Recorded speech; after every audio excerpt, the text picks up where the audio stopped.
Champions trophy પહેલા મોટી ખબર, સમી ટીમ ઇન્ડિયામાંથી થઈ શકે છે બહાર. જી હા દોસ્તો, અને આ બધું જાણવા પહેલાં જો તમે આ ચેનલ પર નવા હોય તો વિડીયોને લાઇક શેર અને ચેનલને સબસ્ક્રાઇબ કરવાનું ના ભૂલશો.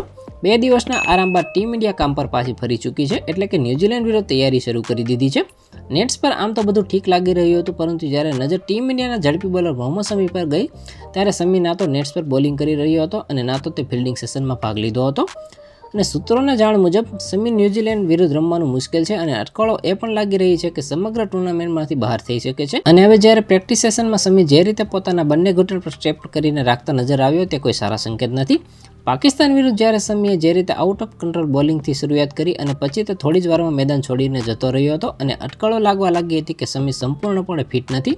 અને હવે 2 દિવસ બાદ જે પ્રેક્ટિસ સેશન થયું તે તો લગભગ મોહર લગાવી જ દીધી કે શમી કદાચ ન્યૂઝીલેન્ડ વિરુદ્ધ રમી શકશે નહીં. અને હવે સૂત્રોથી મળતી જાણકારી અનુસાર શમી પગની ઈજાથી તો પરેશાન છે, જેની પર બોલિંગ કરતા લેન્ડ કરે છે તેમાં તેને મુશ્કેલી પડી રહી છે.